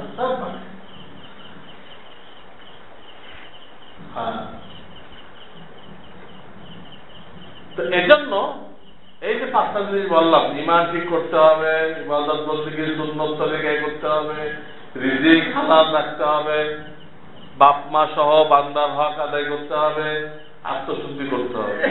এই 5টা তো আগে সব উম্মত করে গেছে, আমাদেরও করতে হবে। এই 5টা কারোর জন্য মাপ নেই, আছে? কিন্তু আমরা শেষ নবীর উম্মত হওয়ার কারণে আমাদের আরেকটা দায়িত্ব বেড়ে গেছে, আগের উম্মত ছিল না। হাদিস পড়ছি, বিদায় হজের প্রত্যেকটা খোতবায় কইছে খালি বাল্লিগে শাহিদুল গায়ব, তোমরা যারা উপস্থিত আছো আমার কথাগুলো অনুপস্থিত লোকদের কাছে পৌঁছাই দিও। তো সাহাবায়ে কেরাম উপস্থিত ছিল, তারা বিদায় হজে ফিরে গেল, এই মাসখানেকের মধ্যে রাসূলুল্লাহ ইন্তেকাল করলেন। সাহাবায়ে কেরাম কেউ বাড়ি পড়েছিল, দুনিয়ায় ছড়াই পড়ছে। আজকে পূর্ব দিকে তাদের কবর চীন পর্যন্ত, পশ্চিম দিকে তাদের কবর আটলান্টিক মহাসাগর পর্যন্ত। Algeria, Nigeria, Tunisia, Morocco, Sudan, সব জায়গায় সাহাবায়ে কবর, মিশর। হয়ে গেল, তোমরা বলে আমার কথা পৌঁছাই দিও। এরকম করতে করতে আমরা যখন হাদিস কোরআন পড়ছি, আমরা শাহেদ হয়ে গেছি, উপস্থিত। যারা পড়ে নাই তারা অনুপস্থিত। আমরা জায়গায় জায়গায় তাদের কাছে পৌঁছে দিচ্ছি। আর তারা যখন শিখে গেল আমাদের বয়স জুড়ে, তাদের দায়িত্ব হয়ে গেল কি আর কারা ধরে নাই, তাদের কাছে পৌঁছাবো। কিয়ামত পর্যন্ত আলেম হোক বা আলেম না হোক, ওখানে আলেমের কথা নেই। কিন্তু খলিফার লিখে শাহেদ, শাহেদ মানে উপস্থিত, আলেম না। শাহেদ মানে আলেম না, যে কোনো মুসলমান যতটুক জানে, এক হাদিস আছে একটা কথা জানে, একটা, ওটা বলতো বাল্লিগু আন্নি ওয়ালাউ। কাজে প্রত্যেক মুসলমান ওই কাকরাইলের তবলিগ করুক বা না করুক, তবলিগ বলে। কাকরাইলের তবলিগ, এটাও তবলিগ। তো সুন্দর সিস্টেম মতো তারা করে, তারা জুড়লে সহজে কাজ করা যায়। কিন্তু এর এই অর্থ না এটা যে করে না সে বেঈমান হয়ে গেছে। কোন আলেম যদি নিজস্ব ভাবে মানুষের কাছে দিন পৌঁছায়, জায়েজ না জায়েজ, হালাল হারাম, কোনটা গুনাহ কবিরা বলে, তার থেকে তবলিগ হবে না? তবলিগ হবে না? আবার কাকারিতে আসতে হবে। তাহলে ইলিয়াস রহমতুল্লাহ আগে মুসলমানরা মরে গেল, তাদের কি হবে? তা তো কাকারিতে আসবে। এই জন্য অনেকে বোঝে না, তারা বলে यही एक अमल है, यही बोला যাবে, বলতে হবে ये भी एक अमल है, यही ना ये भी एक अमल है। আরো খোদ জাকারিয়া রহমতুল্লাহ সাইকুল হাদিস ফাজাইলে তবলিগ লিখছে, যে ধর্মীয় বই লিখতেছে সেও তবলিগ করে, তো জিহাদ করে সেও তবলিগ করতেছে, যে আজান দেয় সেও তবলিগ করতেছে। উনি এই কথা লেখার পরে আর এই কথা বললাম অবকাশ আছে, শুধু কাকরাইলের তবলিগ বললাম অবকাশ। হ্যাঁ, ওটা একটা সুন্দর হক, সম্পূর্ণ হক। যে কেউ বিরোধিতা করবে সে বাতিল, সে বাতিল। সুন্দর কাজ। আজকে আমার মাদ্রাসা চালাই, আমাদের 12 আনা ছাত্র তবলিগওয়ালা দিচ্ছে। 12 আনা ছেলে করতে কাজ তবলিগওয়ালা দিচ্ছে। স্কুল কলেজে পড়ে নাস্তিক তৈরি হয়ে দিচ্ছে। আমরা তো এদেশে থাকতেই পারতাম না, তো টিকে আছে কিভাবে? এই তবলিগওয়ালাদের মেহনতের কারণে স্কুল কলেজের বহু ছেলে পেলে তবলিগওয়ালা একদম পাগলি মাথায় যে ক্লাস করে। তো নাস্তিকগুলো সাহস পায় না আমাদের কিছু বলতে। খেলতে খেলতে আমার মস্ত বহু ইঞ্জিনিয়ার, বহু ডাক্তার, হয়তো টুপি দাঁড়িয়ে হলো। টুপি দাঁড়িয়ে মূর্খ বলবো, ও তো ডিগ্রি হলো। টুপি দাঁড়াতে মূর্খ বলবো আমি, যে টুপি দাঁড়ানো সব মূর্খ, কিন্তু ও তো আমার থেকে বড় ডিগ্রি হলো। তারা তো আমাদের কিছু বলতে সাহস করতেছে না কেন? সব স্কুল কলেজে তবলিগ হয়েছে। আর ওইসব ছেলেমেলে আমাদের কাছে এসে মাস্টার মাস্টার যাবে। আমার তো শত শত কলেজের ছাত্ররা আসে, ভার্সিটির ছাত্ররা আসে, মাস্টার যাবে। কেমন আসে? আমি দেখেন তবলিগওয়ালারা তাদের তলব সৃষ্টি করছে, অন্য কেউ তাদের কাছে যায় নাই। ইসলামের নামে যারা কাজ করতেছে কেউ যায়নি, একমাত্র তবলিগওয়ালারা গেছে। তবলিগের মেহনত একদম রিক্সাওয়ালা থেকে নিয়ে মন্ত্রী পর্যন্ত সব থেকে সমান। এদের দাওয়াতের কারণে ওদের ভিতরে তলব পয়দা হয়েছে। তলব পয়দা হওয়ার কারণে এখন তারা মাদ্রাসা আসছে মাস্টার জানতে।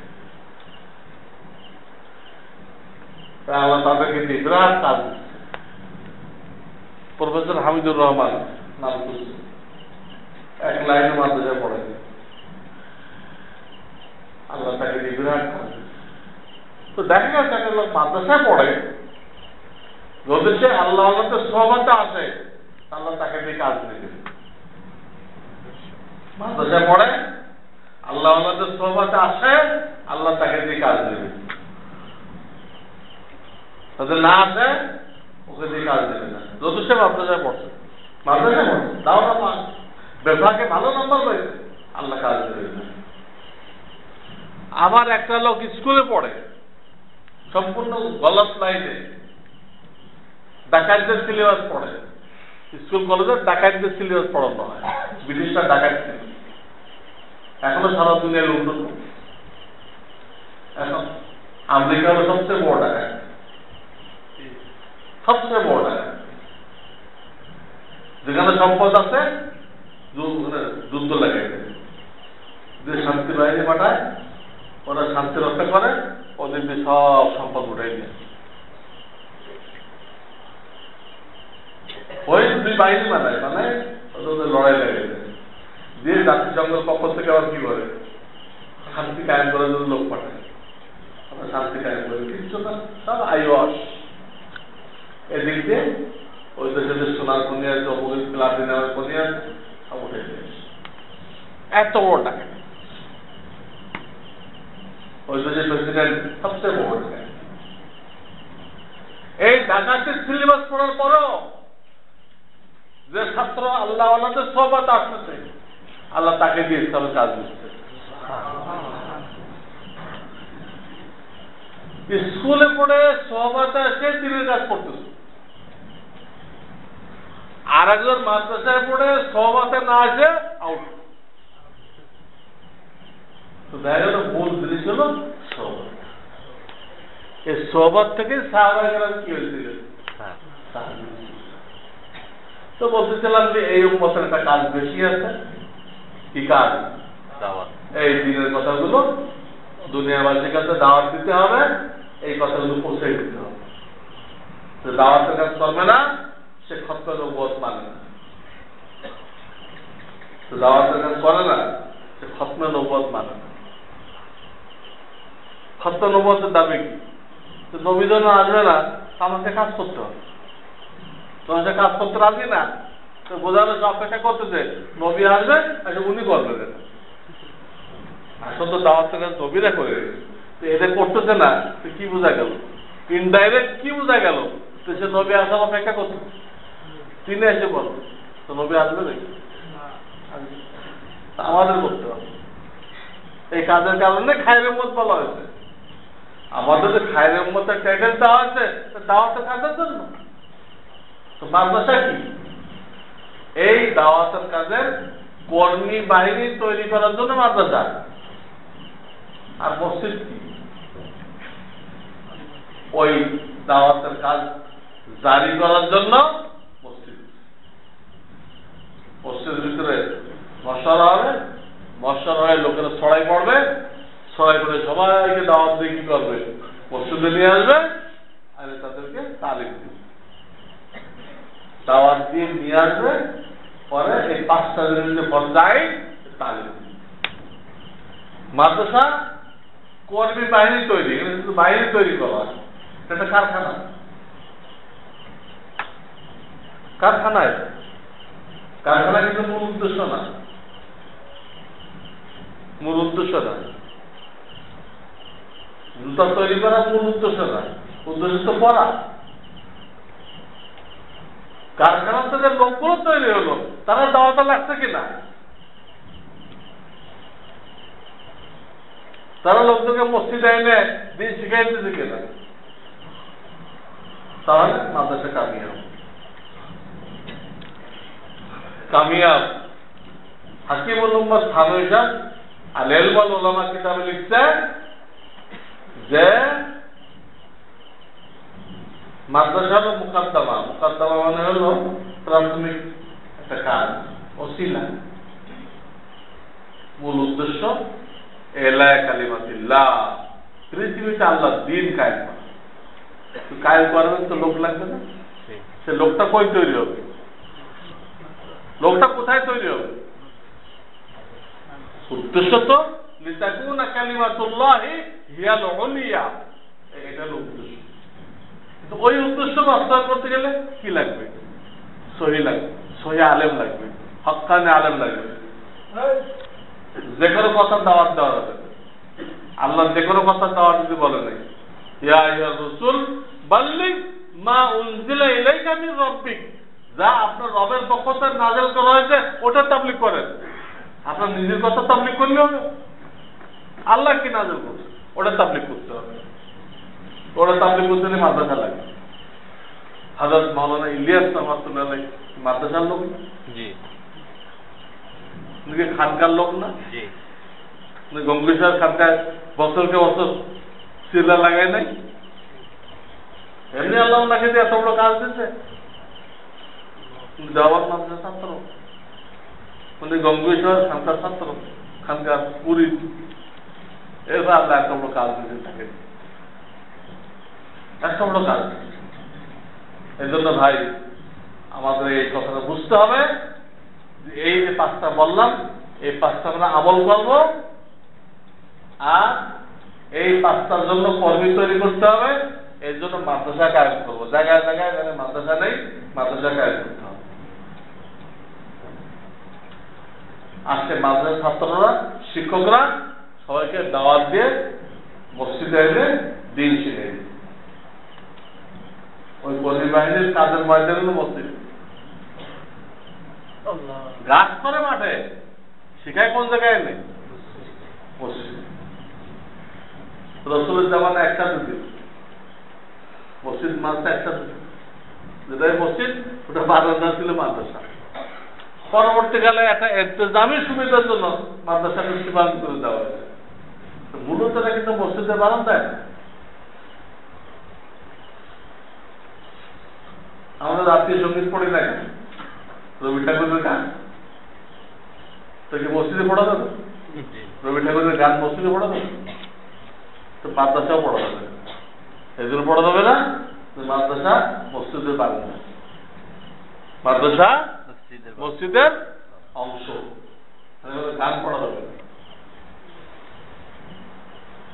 আর ওই গান তো পুরোটাই কুফরি খেলা, পুরোটাই কি কুফরি খেলা, কুফরি খেলা। আল্লাহ আমাদের তো আমি আপনাদেরকে ধন্যবাদ জানাই দিচ্ছি, শুকরিয়া জানাই দিচ্ছি যে আপনারা এই মাদ্রাসা ধরে রাখছেন, এই মাদ্রাসাকে দাঁড় করান দিয়ে ভালোবাসেন। আল্লাহ এই মাদ্রাসার উসিলায় অনেক শাখা বানাই দিচ্ছেন। এখানে যারা ফারেক হয়েছে আল্লাহ থেকে বিভিন্ন জায়গায় দিনের কাছে লাগাই রাখেন। আমি এটাকে বলছিলাম কেন যে এক জামানা ছিল চাঁদপুর থেকে, তারপরে নোয়াখালী থেকে লোকজন আসত আমাদের দেশে কেরাত শিখে, কোরআন শিখে।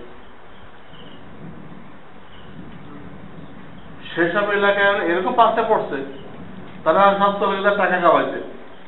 সৌদি আরব, কুয়েত, আরব আমিরাত চলে গেছে, টাকা কামাইছে। ওখানে আমরা মাদ্রাসা নেই। এখন আমাদের কমলাপুরের ছাত্র এলাকায় তাদেরকে কেরাত শিখাইছে। চাঁদপুর থেকে লোকেরা এসে কোরআন শিখাইছে আমাদের এলাকায়। আমাদের এলাকার লোকেরা চাঁদপুর যায় কি করতেছে? এই কমলাপুরের ছাত্র কেরাত শিখাইছে। মাওলানা শামসুল্লাহ ফরিদ একটু আহার উপরে মাদ্রাসা কায়েম হয়েছে, আহার উপরে মাদ্রাসা কায়েম হয়েছে। শহরটা আহা করতেন, চার উপরে মাদ্রাসা কায়েম হয়েছে। আমরা বড় হুজুর, আমরা তো স্কুলের লাইনে ছিলাম, ওনার আহারটা আমরা মাদ্রাসা। আজকে রাজধানীতে বসে মাতুপারি করতে, রাজধানীতে বসে না, আমাদের মাতুপারি চলে, আমাদের ফতোয়া চলে, অন্য কারো ফতোয়া চলে না। আমি ফতোয়া রহমানে লিখে দিচ্ছি, সারা বাংলাদেশ নয় সারা দুনিয়া চলে এটা, ফতোয়া রহমান। সুন্দরবনের লোক আর মাতুপারি করতেছে কোন জায়গায়? রাজধানীতে। কার হচ্ছে ওই মাল্লা শব্দটা করে আহা করছিল, আর আমাদের যে মুরব্বীরা ওই আহাতে সাড়া দিচ্ছিল। সাড়া দেওয়ার কারণে আমাদের মতো লোকেরা আজকে রাজধানীতে আসছে। আমাদের আল্লাহ কিন্তু নিলে এর দাবিদার অংশীদার আপনারা। আমাদের দ্বারা আল্লাহ কিন্তু কাজ নেয়। আমার 25-30টা বাংলাতে কিতাব আছে, আমার ওয়েবসাইট আছে, কোনো ছবি টবি না, কিন্তু ইন্টারনেটে ওয়েবসাইট আছে যেখান থেকে সারা দুনিয়ার বাঙালি মুসলমানরা ফায়দা উঠাইছে। ওটার নাম হলো দর্শে মানসুর। দর্শে মানসুর ইন্টারনেট টিপলেই ওটা হয়ে যাবে। আমি আর তোমার বয়ান করলাম, দুনিয়ার যে কোনো প্রান্ত থেকে আপনি আসরের সময় বয়ানটা পেয়ে যাবেন। আজকে আমি কি বয়ান, সারা দুনিয়ার যে কোনো প্রান্তে বসে আমার বয়ান পেয়ে যাবেন। ওই আমার মুসলিমরা নেটের মধ্যে ঢুকাই দিচ্ছে, আর দুনিয়ার লোকেরা কাজের, হ্যাঁ, এই ফজিলতটা কাজের। যদি আমাদের মুরব্বীরা এই মাদ্রাসা কায়েম না করতো, শামসুল্লাহ ফরিদপুরের ডাকে সাড়া না দিত, আবুল হাসান কান্নি রহমতুল্লাহ দাওয়াতে সাড়া না দিত, তাহলে এগুলো কি সম্ভবপর হইত? আজকে আমরা এই কমলাপুরতে যে কয়রা মাদ্রাসা করছি, আমাদের এই জায়গায় কি সুন্দর মাদ্রাসা, যেখানে খানাপুরে 3টা আলিয়া মাদ্রাসা, একটা কম মাদ্রাসা নেই। আজকে কয়রাবাসীর ছেলেরা খালের দিন শিখছে, তারা কত ছেলেমেলে হাফেজ হয়ে গেছে, কিতাবখানায় পড়ছে। সেজন্য ওইখান থেকেও আমাদের মতো 10 বছর পর দেখবেন আমাদের তো আলের কয়রা থেকেও খাড়াই গেছে।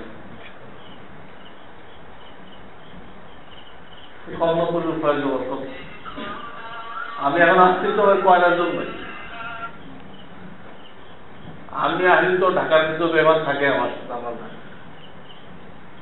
ওনারা আসেন দুধের কথা শোনার জন্য আসেন, বা আমার কাজে সাহায্য করার জন্য। ওখানে আমরা কিছু জায়গা খরিদ করতেছি। আমরা ওই জায়গাটা ভিতরে পড়ে গেছে, রাস্তা পাইতেছি না, মেন রাস্তা ওঠার অবস্থা। 10 কাঠা জায়গা খরিদ করার চিন্তা ভাবনা করা হয়েছে, ওটা চূড়ান্ত করার জন্য। ওখানে মসজিদ নেই, একটা মসজিদ করা হবে, ওটার জায়গা কোথায় হবে ওটা নির্দিষ্ট করার জন্য আমি আমার এই সফরটা পুরা কয়রার জন্য। কিন্তু ফাঁক দিয়ে আল্লাহ দয়া করছেন, আপনাদের চেহারা দেখতেছি, হ্যাঁ, আপনারা আমাদের দেখতেছেন, আমার জন্য দোয়া দিচ্ছেন, তো হয়ে গেল। এই মুহূর্তে আমি আসছি কিন্তু মূলত এটার জন্য। কয়রার সাথে আমার কি সম্পর্ক? সম্পর্ক এটা, তোরা আমার রসুলের উম্মত, ওদের কাছে সহি দিনের কোনো আলো নেই। তারা দুনিয়ার দিক দিয়ে ক্ষতিগ্রস্ত হয়েছে আইলাতে, দিনের দিক দিয়েও তাদের কোনো ব্যবস্থা নেই। আইলার হচ্ছিলে আমরা সেখানে বারবার গেছি ত্রাণ দেওয়ার জন্য। ওই সময় এক ডাক্তার সাহেব, ডাক্তার কাইকুয়া সাহেব, উনি আমাদেরকে জায়গা দিচ্ছেন। পরে ঢাকার এসব ভাইদের থেকে আমি কিছু চান্দা নিয়ে পরে ক্লিনিক ঘর করছি, পরে একটা বিল্ডিং করছি, দুটো ঘর হয়েছে। আরো জায়গা কেনা হবে, আগে তো ফ্রি পাওয়া গেছিল, কেনা হবে, আর একটা মসজিদে শুরু করা হবে, সব হয়েছে। এই মাদ্রাসার শাখা আপনাদের দোয়া, যেসব মুসলিমরাই কবরে শুয়ে আছে, সব আমরা দোয়া করি আর না করি, আমাদের কবরে কিন্তু দেখি। আমরা কি চাই না কেমন পর্যন্ত আমাদের কবরে এইসব মাদ্রাসার সব সারাদিন তেলাওয়াত হইতেছে, দিনের কথা বলা হইতেছে, এই সব আমাদের কবরে যাক, আমরা চাই না? তাই না? এগুলোর সাথে জড়িয়ে থাকতে হবে, এগুলোর সাথে জড়িয়ে থাকতে হবে, এগুলোকে মহাব্বত করতে হবে। ইহুদিদের স্লোগানের সাথে হা মেলাইলে হবে না। ইহুদিদের স্লোগান হলো কওমি মাদ্রাসা জঙ্গি তৈরির কারখানা। বলেন নাউযুবিল্লাহ। নাস্তিক মুরতাদ কেউ এই কথা বলে? 1400 বছর পর্যন্ত এই মাদ্রাসা চলতেছে, সেটা কোনো জঙ্গি তৈরি হয় নাই। হঠাৎ রাতারাতি এটা জঙ্গি তৈরি কারখানা হয়ে গেছে, তার কোনো প্রমাণ নেই। কোন একটা মাদ্রাসায় দেখাইতে পারছে যে এই মাদ্রাসায় বোমা তৈরি শেখানো হয়েছে, এই মাদ্রাসায় পিস্তল চালানো শেখানো হয়েছে, এরকম কোনো প্রমাণ দিতে পারছে? জি না, সম্পূর্ণ মিথ্যা কথা এটা প্রচার করছে। আর আমাদেরকে যে শিক্ষিত ভাই ওটা মুখস্থ করে স্লোগান দিচ্ছে, কেন? কারণ জঙ্গি তৈরি হয়। ওই কথা শুনে চান্দা দেওয়া নিষেধ করতেছে, যেহেতু সে কোনোদিন দেয় না, সেই কথার আগেও কিন্তু দেয়নি, আগেও দেয় নাই, পরেও দেবে না। কিন্তু ওই কথাটা বলে অনেক লোকরে হ্যাঁ তাদের দিল খারাপ করছে, মনটা নষ্ট করছে, নিজের ঈমান নষ্ট করছে। এই যে আল্লাহর রাস্তায় আপনি কিছু করতে পারেন আর না পারেন দেখে সমর্থন করেন। কয় মাস আগে কি করেন? সমর্থন করেন। তো সমর্থন করা তার ঈমানের দাবি। এর তো আপনার ঈমান বাড়বে, এর তো আপনার নাজাত হবে। কিন্তু ওই কথা বললে তো ঈমান থাকবে না। জঙ্গি প্রযোজন কেন্দ্র এটা। আল্লাহ তাআলা আমাদের সকলকে এই ফিতনার জামানায় যত রকম বাতিল ফিরকা আছে এর থেকে হেফাজত করুন। আর উলামায়ে কেরামকে আল্লাহ তৌফিক দান করুন, প্রত্যেকটা কওমি মাশাআল্লাহ যেন পুরা এলাকা পাহারাদারি করে। কোন দিক থেকে কোন ফিতনা চোখ কান খোলা রাখতে হবে। কোন আলেমের জন্য সুফিগিরি করা যায় না, কিছুই জানি না, আমি এক কোনায় পড়ে আছি। এইগুলো শয়তানি। तमाम আম্বিয়া চৌকার নাচছে, সাংঘাতিক হুঁশিয়ার। কোরআন আয়াতে হুঁশিয়ার হইতে হবে কোন দিক থেকে কোন ফেতনা আসতেছে। মুসলমানদের ঈমান লুট করতেছে, ওই দিক দিয়ে সে একদম স্টিলের মতো দাঁড়াই যাবে, মোকাবেলা দাঁড়াই যাবে এবং ফেতনার জাল ছিন্ন বিচ্ছিন্ন করে দেবে, ফেতনার মুখোশ উন্মোচন করে দেবে যে ফেতনার ভিতরে এই বিষ আছে, এই ফেতনার ভিতরে এই বিষ আছে, বিষটা ভেঙে দেবে। তো ওলামাদের কাজ আর তাবলীগের কাজগুলো সমর্থন করা, তাদের সাথে থাকা, আপনাদের কাজ আমাদের সহযোগিতা করা। আল্লাহ তাআলা তৌফিক দান করুন। আমিন। আল্লাহ তাআলা আমাদেরকে, আমাদের মুরব্বিদেরকে সকলকে যেন মাফ করে দেয় এবং মৃত্যু পর্যন্ত আমাদেরকে ঈমানের উপরে আল্লাহ কায়েম রাখেন। আমিন। দ্বীনি মাদ্রাসার সাথে দাওয়াত ও তাবলীগের সাথে জুড়ে থাকার তৌফিক দান করুন। আমিন। সুবহানাল্লাহ ওয়া বিহামদিহি। আল্লাহুম্মা সাল্লি আলা সাইয়্যিদিনা ওয়া আলা আলিহি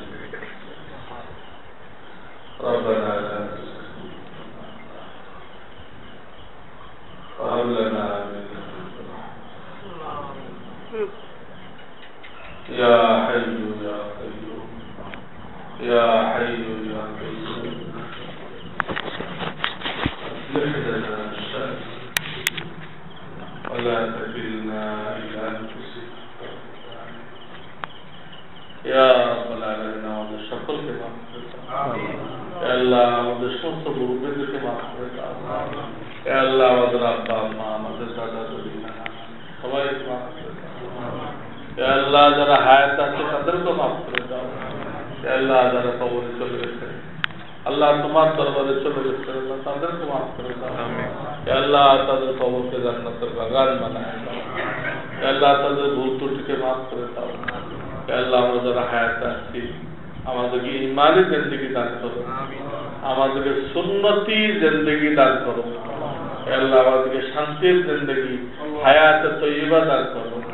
আল্লাহ আমাদেরকে তোমার দ্বীনের খাদেম হিসেবে আমাদেরকেও কবুল করো, আমাদের আওলাদদেরকে কবুল করো। এ আল্লাহ এই মসজিদ মাসটাকে তুমি কবুল ও মঞ্জুর করে দাও। আল্লাহ সমস্ত ফিতনা থেকে রক্ষা করো। এর আরো অনেক শাখা আল্লাহ তুমি বানায় দাও, পুরা এলাকার জন্য যথেষ্ট হয়ে যায়, ফিতনা উচ্ছেদ করার জন্য যথেষ্ট হয়ে যায়, এই পরিমাণ শাখা আল্লাহ তুমি বানায়। আল্লাহ খাজানা গায়েব থেকে এই প্রতিষ্ঠানের যা কিছু প্রয়োজন আছে, অনেক কর্জ রয়ে গেছে, আল্লাহ এই কর্জকে তুই পরিশোধ করে দাও। এ আল্লাহ আমাদের ভাইয়েরা ধার কর্জ করে কোন রকম মাদ্রাসার ছাদ খাড়া করছে, আল্লাহ কিন্তু ঋণের বোঝা তাদের মাথায় রয়ে গেছে। আল্লাহ ঋণকে তুমি খাজানা গায়েব থেকে পুরা করে দাও। আল্লাহ খাজানা গায়েব থেকে পুরা করে দাও। আল্লাহ তোমার কাছে কিছুই না, 4 লাখ টাকা কিছুই না, আল্লাহ তুমি এটাকে পুরা করে দাও। ইয়া রাব্বাল আলামিন, ইয়া রাব্বাল আলামিন, আমাদের দান, আমাদের ইজ্জত, আওলাদ, আমাদের সম্মান, প্রতিপত্তি সব কিছুকে তোমার দ্বীনের জন্য কবুল করে দাও। এবং আমাদের সবাইকে বুঝ দান করো যে আল্লাহ এই দুনিয়া ভোগ বিলাসের জন্য না, ভোগ বিলাস তো জান্নাতে হবে। এই দুনিয়া আল্লাহর দ্বীনের খেদমত করার জন্য, আল্লাহর দ্বীনের জন্য ত্যাগ পেশ করার জন্য, কুরবানি পেশ করার জন্য আমার হায়াত, কুলিন্না সালাতি ওয়া নুসুকি ওয়া মাহইয়ায়া ওয়া মামাতি, আল্লাহ আমার আমার আমার হায়াত, আমার মউত আল্লাহ তোমার দ্বীনের জন্য। আল্লাহ আমার ছেলেকে তুমি নিয়ে গেছো, তার শাহাদাতকে কবুল করো। হে আল্লাহ তার সুপারিশ আমাদের সকলের জন্য মঞ্জুর করো। আল্লাহ আমাদের কোনো অভিযোগ নেই। আল্লাহ এই নিয়ামত তুমি দান করেছো, আল্লাহ আপনাকে নিয়ামত মনে করতেছি। আল্লাহ এই শাহাদাতকে শাহাদাত মনে করতেছি। আল্লাহ পুরা গ্রামবাসীর জন্য আমরা কিসমত মনে করতেছি, পুরা খানদানের জন্য গৌরব মনে করতেছি। আল্লাহ সে দুনিয়াতে সব মানুষকে দাওয়াত দিত, একটু কল্যাণ পৌঁছাইতো, আখিরাতের জন্য হাজারো লোক উপকার করতে পারে, এইভাবে তাকে কবুল মঞ্জুর করে দাও। ইয়া রাব্বাল আলামিন, আমাদের সকলের নেক মকসদগুলো পুরা করে দাও। আল্লাহ নেক মকসদগুলো পুরা করে দাও। বরকতুল্লাহ মাল আমাদেরকে দান করো। আল্লাহ আমাদেরকে গুনাহ থেকে এবং তোমার আল্লাহ হারাম থেকে, পাপের কাজ থেকে আল্লাহ আমাদেরকে হেফাজত করো। আল্লাহ আমাদের যার যে পেরেশানি আছে, রোগ ব্যাধি আছে, বালা মুসিবত আছে, কত রকম সমস্যা আছে আল্লাহ তুমি জানো। আল্লাহ তুমি দয়া করে আমাদের সমস্ত সমস্যার সমাধান করে দাও। আল্লাহ সমস্যার সমাধান করে দাও। আল্লাহ মসজিদ মানুষের বাকি কাজগুলো আল্লাহ তুমি দ্রুত সম্পন্ন করার তৌফিক দান করো। আল্লাহ কিছুটা হয়ে পড়ে আছে, আল্লাহ এটাকে পুরা করতে আরো অনেক টাকার দরকার, আল্লাহ তুমি ব্যবস্থা করে দাও। আল্লাহ মুসল্লি ভাইরা, আমাদের মুরব্বীরা শান্তির সাথে এখানে নামাজ পড়তে পারে, আল্লাহ দ্বীনের কথা শুনতে পারেন, দাওয়াতের কাজ করতে পারেন। আল্লাহ হেদায়েতের মার্কাজ হিসেবে এই মসজিদ মাসটাকে তুমি কবুল মঞ্জুর করে, আল্লাহ তুমি কবুল মঞ্জুর করে আমাদেরকে, আমাদের আওলাদদেরকে খাদেম হিসেবে কবুল করে দাও। আল্লাহ এই প্রতিষ্ঠান আমাদের নাজাতের ওসিলা বানায় দাও, হেদায়েতের ওসিলা বানায় দাও, আমাদের জন্য সদকায়ে জারিয়া বানায় দাও, বিনা হিসাবে জান্নাতে যাওয়ার ওসিলা বানায় দাও। আল্লাহ আমার সাথে অনেক ভাই তাদের কাম কাজ ফেলে আল্লাহ এই সময় বের করে তারা এখানে আসছে, তারা প্রত্যেকে ব্যস্ত মানুষ, অনেক কাজ তাদের, কিন্তু দিনের খাতিরে তারা কিছু কথা শোনার জন্য আল্লাহ তারা এখানে আসছে। আল্লাহ তুমি তাদেরকে দিন দুনিয়া দিয়ে মালামাল করে দাও, গান মাল সবকিছুতে বরকত দিয়ে তাদেরকে দিনের খেদমত কবুল করে দাও। ইয়া রাব্বাল আলামিন, ইয়া রাব্বাল আলামিন, তোমার হাবিব যত কল্যাণ চেয়েছেন আমাদেরকে নসিব করো, তত মুসিবত থেকে মুক্তি চেয়েছেন আল্লাহ আমাদের মুক্তি দান করো। ইয়া আল্লাহ আমাদের যখন তোমার দরবার দেওয়ার সময় হবে, আল্লাহ আমাদেরকে ঈমানের সাথে কালেমার সাথে আল্লাহ তোমার দরবারে যাওয়ার তৌফিক দান করো। রব্বানা তাকাব্বাল মিন্না ইন্নাকা আনতাস সামিউল আলিম وتب علينا إنك أنت التواب الرحيم. سبحان ربك رب العزة عما يصفون وسلام على المرسلين والحمد لله رب العالمين.